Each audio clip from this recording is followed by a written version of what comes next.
ব্যথিত কৰি তুলিছে। আপোনাৰ অতি ঘনিষ্ঠ আছিলে জুবিন গাৰ্গ।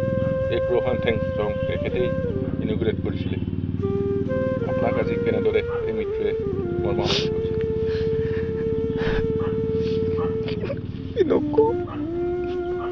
বিশ্বাসেই হোৱা নাই।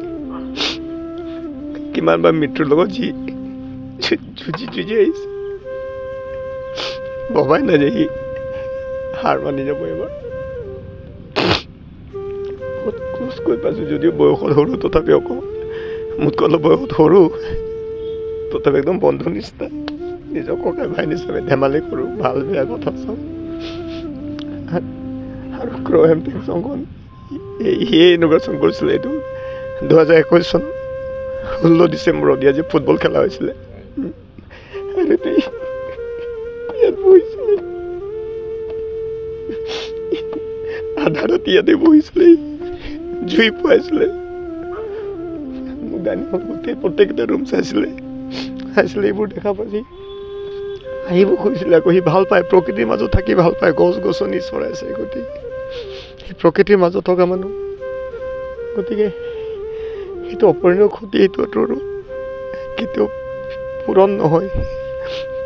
ভগৱানেও জানে যে অসমত তাক একো ক'ব নোৱাৰে। ৰাইজৰ ইমানেই আশীৰ্বাদ, তাক বাৰে বাৰে মৃত্যুৰ মুখৰ পৰা বাচেহি। অসমৰ ৰাইজৰ ইমান আশীৰ্বাদ, তাক একো কৰিব নোৱাৰে। এতিয়া গৈতো ছিংগাপুৰত যে কোনো তাৰ কাৰণে প্ৰাৰ্থনা কৰাৰ সুবিধাই নাপালে মানুহে। হয়তো প্ৰাৰ্থনা কৰাহেঁতেন,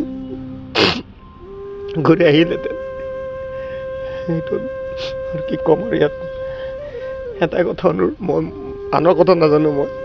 মই প্ৰকৃতিৰ মানুহ, সিও প্ৰকৃতিৰ মানুহ। সি গছ গছনি খুব ভাল পায়। তাৰ আজি অন কেমেৰা মই কৈছোঁ, আনে কি কৰে নকৰে নাজানো, তাৰ কাৰণে মই বেছি কৰিব নোৱাৰোঁ। মই সাধাৰণ মানুহ, মই বেছি একো কৰিব নোৱাৰোঁ। তাৰ কাৰণে এটাই কৰিব পাৰোঁ, তাৰ বয়স 52 বছৰ। গোটেই মোৰ কেম্পাছত মই 52জোপা গছ ৰুম। আৰু অসমবাসীক অনুৰোধ কৰিছোঁ, আপোনালোকে জুবিনৰ নামতে কোনো গছ এজোপা ৰুওক। সি প্ৰকৃতিক খুব ভাল পায়, সি প্ৰকৃতিৰ মাজত থাকিব চেষ্টা কৰে। আৰু মই ডিক্লেয়াৰ কৰিছোঁ, যিটো মোৰ ঘৰৰ সন্মুখত যদি গছজোপা আছে, ফৰলেণ্ডৰ কাৰণে কাটিব চেষ্টা চলাই আছে। এইটো মই বাৰে বাৰে অনুৰোধ কৰিছোঁ, সেই গছজোপা বচাওক। মই আপোনাক অনুৰোধ কৰিছোঁ, কনচাৰ্ণ অথৰিটিক, সেই গছজোপা নাকাটিব। সেই গছজোপা মই জুবিনৰ নামত জীয়াই ৰাখিব বিচাৰোঁ। প্লিজ গছ নাকাটিব। গতিকে ইয়াতে মোৰ মানুহজনী ক্লাছমেট আছে, মোৰ মানুহজনী গুৱাহাটীত, তাইকো কণ্ট্ৰল কৰিব পৰা নাই। ছোৱালী দুজনী মামা বুলি, ছোৱালীজনী হাতেৰে 2021 চনৰ 16 ডিচেম্বৰত মোৰ দুজনী ছোৱালী ভাত খুৱাই দিছিলে। তাই মানুহজনী ভাত খুৱাই দিছিলে। 2010 চনত আমি খিচিৰি দলটো একেলগে আছিলোঁ জুবিনৰ লগত। সেই বিহু ছিজনটো আমি কত স্মৃতি আমাৰ গাঁৱত গৈছিলে। মোৰ বাইদেউৰ হাতেৰে, মাৰ হাতেৰে ভাত খাইছিল। সি মোক কৈছিল, এইটো তোৰ মা নহয় চালে, মোৰ মা, তোৰ মা নহয় যা বুলি মোক গতিয়াই দিছিলে। কৰ্দৈজোপাত উঠি গৈছিলে ওপৰত, কোনো নমাব পৰা নাছিলে। ঘৰেমাও নমাব পাৰিছে, মেনেজাৰ মিউজিচিয়ান কোনো নমাব পৰা নাছিল। সি ওপৰত বহি আছিলে। পাছত মায়ে তাক কৈছে, অ' বাবা নামি মায়ে তাক নমাইছে। মাও খুব কষ্ট পাইছে আজি। গতিকে ঈশ্বৰৰ প্ৰাৰ্থনা জনাইছোঁ, জুবিন আমাৰ মাজত আৰু ঘূৰি আহক। এইটো ৰূপত, আন বেলেগ ৰূপত হ'লে আমাৰ মাজত ঘূৰি আহক। নিজৰ জাতিটোক বৰ ভাল পাইছিল। নিজৰ জাতি, আমাৰ গছ গছনি, পাহাৰ ভৈয়াম সকলোকে ভাবিছিল। কি ভাষাত গান গোৱা নাই, সি প্ৰত্যেকটো জাতি জনগোষ্ঠীৰ গান গাইছে। কাৰ্বি গানো পাৰ, বড়ো হওক, যিমান টোকাৰী গান, কি গান গোৱা নাই। কিন্তু বেছি ভাল কাম কৰিলেও মানুহে, ভগৱানে বেয়া পায় নেকি, সোনকালে লৈ গুচি যায় দেখোন। এতিয়া প্ৰাৰ্থনা জানিছোঁ, কি কৰে মানুহ, ঈশ্বৰে।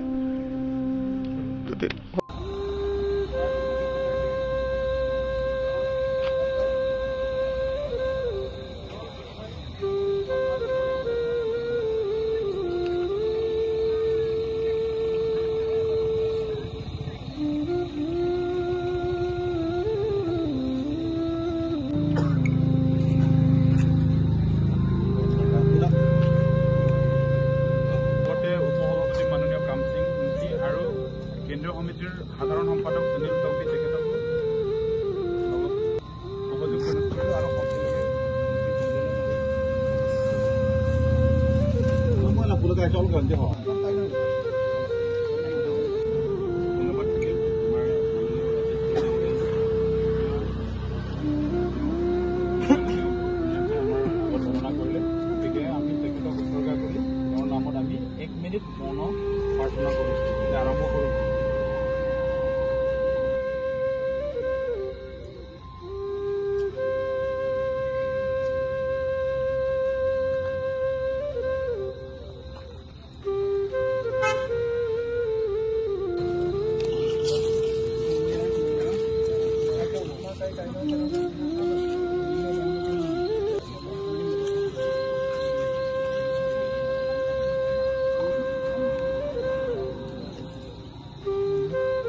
কালচাৰেল সোসাইটিৰ সভাপতি, উপসভাপতি আৰু সম্পাদক, সভাপতি, উপদেষ্টা, সম্পাদক আৰু বিভিন্ন প্ৰডাকশ্যনৰ প্ৰডিউচাৰ আমাৰ আজি উপস্থিত হোৱা বৰ মৰ্মান্বিত হৈছোঁ, কিয়নো এনেকুৱা আমি আমাৰ সন্মুখত যিটো আমি সন্মুখীন হৈছোঁ, এইটো ভাষাৰে আমি প্ৰকাশ কৰিব নোৱাৰা যিটো এক্সিডেণ্ট আমাৰ মাজত যিটো হৈ গ'ল, আমাৰ অসমৰ কাৰণে তেওঁৰ যিটো অৱদান আমি ভাষাৰে প্ৰকাশ কৰিব নোৱাৰোঁ। তেওঁৰ যিটো সাংস্কৃতিক যিটো বৰ্ণিল যাত্ৰা আমাৰ কাৰণে, আমাৰ জাতিটোৰ কাৰণে, আমাৰ ভাষাৰ কাৰণে তেওঁৰ বহুত অৱদান আছে। জানো জুবিন এজন হাৰ্টথ্ৰব অফ দ্য ইউথ। তেখেতৰ গান আমি সকলোৱে ভাল পাওঁ তেখেতৰ গান। গতিকে তেখেতৰ আজি যিটো আকস্মিক মৃত্যুৰ কাৰণে আমি সকলোৱে দুখ প্ৰকাশ কৰিছোঁ আৰু তেখেতৰ আত্মাৰ সদ্গতিৰ লাভ কৰিবৰ কাৰণে ভগৱানৰ ওচৰত প্ৰাৰ্থনা কৰিছোঁ আৰু তেখেতৰ পৰিয়ালবৰ্গলৈ সমবেদনা জ্ঞাপন কৰিছোঁ। মই মানে সৰুকৈ বেছিকৈ ডাঙৰকৈ ক'ব নাজানো, কিন্তু মই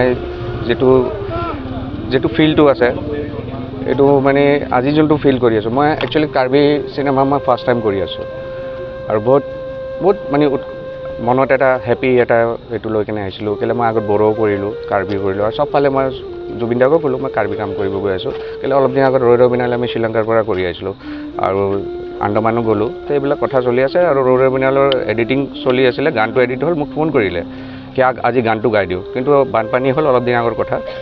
তো বানপানীৰ কাৰণে মই যাব পৰা নাই। তো আজি মোক বহুত দুখ লাগে, মোক কিয় যাব পৰা নাই।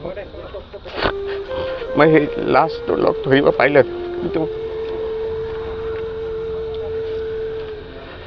মই চিনাকি দীপক দে বুলি ৰাইজে মোৰ চেহেৰা দি চিনি নাপায়, কিন্তু জুবিন দাই মোক চিনাকি কৰাইছে। আজি জুবিন দাই কি কৰিছিলে এটা টাইমত, মোক ৰাইজে চিনি নাপায়, ডাঙৰ ডাঙৰ DC মন্ত্ৰী মানুহ হৈ থাকে, কয় সেয়া দীপক দে ভাল কৰিঅগ্ৰাফ কৰে। বেছিভাগ তেখেতে চিনি নাপায় DC যোন আছে মানিকগণ্য মানুহ অফিচাৰ্ছ, কিন্তু জুবিন দাই মোক চিনাকি কৰোৱাটো সেইটো মোৰ কাৰণে মানে এনেকুৱা লাগে কি তেখেতেতো মোক ভাল পায়, বেছিভাগ ৰাইজে নাম চিনি পায়। তো হ'ল, তো আজি ৰাতিপুৱালৈকে আমি আহি ধেমালি কৰি আছিলোঁ। তো তেখেতৰ এটা কথা মনত পৰি আছে, কৈছিলে মই পানী নিচিনা। জুবিন দাই সেইটো কথা কৈছিলে, মই পানী নিচিনা, মানে এইটো বুজাইছিলে চব জাতি ধৰ্ম তেখেতৰ কাৰণে একেই আছিলে। আমাৰ চব আপুনিতো সেইটো ফিল কৰিছে, আজি পানীয়ে লৈ গ'ল তেখেতক। সেইটো বেছি দুখ দিয়ে কেলৈ কৈছিলে এতিয়া বুজি পালোঁ। ধন্যবাদ।